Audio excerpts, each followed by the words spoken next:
How you doing? I'm Sean McVeigh with Sean's Outdoor Adventures. Today's review is at Palo Outdoors in Palo, Iowa. I want to give a very special thanks to the people here at Palo for assisting me in reviewing. They have a large selection of bows.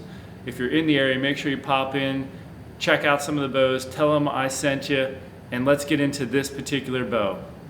In this video, I'm going to review the PSE Carbon Air. It says the Carbon Stealth, or Stealth Carbon Air. This is about a $1,500 bow. I'm doing the 35-inch axle-to-axle model, and the specs on this are estimated 335 feet per second IBO, 25 to 30 and a half inch draw length. Draw weight is 70 pounds, brace height 6.5, axle-to-axle 35 inches, 80 to 90% let-off adjustability. So I tested this, and although it is on the 30-inch draw setting, it came in more like 30 and 3/8, so almost 30 and a half. So PSEs do tend to run a little bit long on the draw length. Also, it came in at just about 69 pounds, so we're just a hair under 70.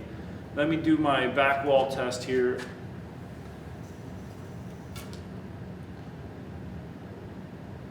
So it's a solid back wall for a cable stop bow. I'll give it the 10 for that. For letting down,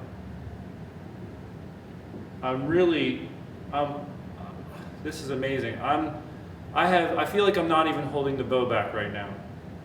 I'm trying to let down. Whoa, it surprised me. So I'm not used to that.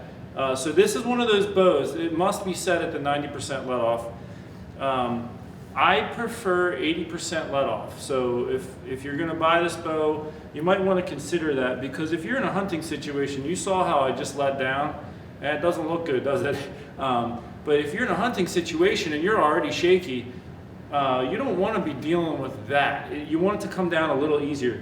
If you're just using it for target shooting though, I mean, you could come to full draw. Now let me just relax again, pretend like I'm about to let down. All right, so right now, I'm pretending to let down. So you could really relax your muscles when you're at full draw. So anyway, let's talk a little bit about how the bow feels. So I just shot the Bowtech Realm SS a minute ago. If you haven't seen that video, you can check that out. I'm doing a whole playlist of bow reviews. I'll provide a link for that. So comparing this to that, there is more vibration when the bow goes off. It does jump a little bit more.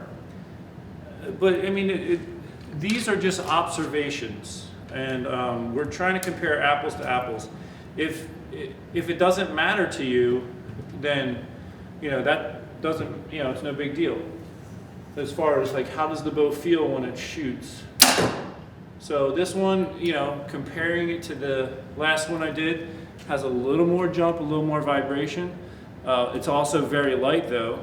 Let me grab my arrows and shoot this through the chronograph and get some decibel meter readings. Okay, as I get ready to shoot through my chronograph here, I just want to mention a couple other things. The roller guard system, they have a nice sliding roller system there. They've made some slight modifications to that over the years. The Evolve cam system is a pretty smooth cam system and does provide some good speed. I'm curious to see what we're going to experience right now, but I have shot them in the past, and they're overall a nice bow.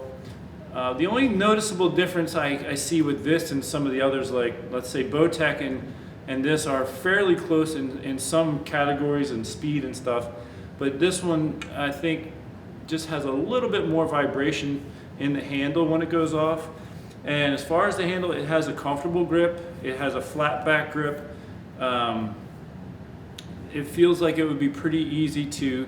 One of the key things with archery is having a consistent grip, and it feels like a grip that now this would be a personal thing, but I feel as though I could create a consistent grip with this. Let's see how we do.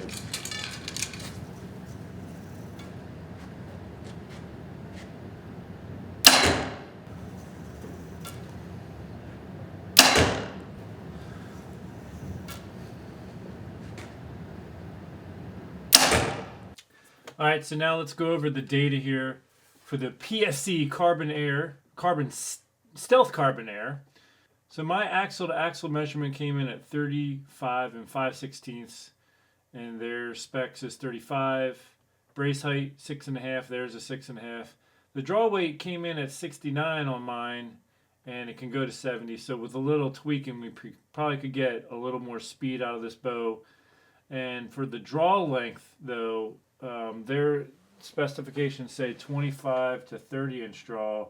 I had 30 and 3/8. So when you're adding 3/8 inch of a draw length, you are adding speed. And PSEs do tend to come in a little long when I've tested them in the past. So just be aware of that. You know, with these ratings and their 30 inch draw, we're a little long. But if we look over at the speed, average speed, we had 332 feet per second. Their estimated speed is 335. So if we were at 30 inch, not 30 and 3/8, and we were at 70 pounds, it would have really probably been pretty close to that, what their IBO rating is. And so it's nice to see when their rating is close to what it's actually coming out as. So the noise was 81.8 decibels. The back wall was, fairly solid. And as far as coming off the back wall, I gave it a 10 out of 10. I think this bow was set at the 90% let off. It's really hard to let down with 90% let off. And if you're just a target archer, that could be pretty nice because you can really relax your muscles at full draw and see how steady you can hold. If a bow hunter and in a hunting situation, there's times where you have to let down. I think that as a personal preference for me, I prefer to have maybe an 80% let off, and you can switch this bow to that 80% let off, and that enables you to let down a little easier. All right, so final observations. The Evolve Cam, I have enjoyed the Evolve Cam. It has a fairly smooth draw cycle, and it does provide a good bit of speed, for having a smooth draw cycle. I also like the fact that you can adjust the draw length right on the cam. All in all, I think that they have made some improvements in the bows over the past few years. So this would be the PSE Stealth Carbon Air 35. I definitely think it's a bow worth trying out. So if you have an opportunity to shoot one in a local shop, please check it out. Again, the only observation, and I'm just trying to provide data here, but the only observation I've noticed compared to some of your really low vibration bows is that you do feel a little more vibration in this when it goes off.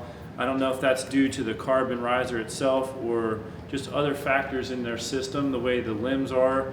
The more parallel the limb is, the more the movement goes up instead of forward. So having a slightly kind of forward facing limb, you can get potentially more jump from that. So those could be some design factors that go into creating a little bit more of a jumpy vibrationness, but I'm not sure. So now it's on to the next bow. I think next I'm going to be shooting a couple Hoyts. I hope you will tune in for those episodes. Until then, take care and God bless.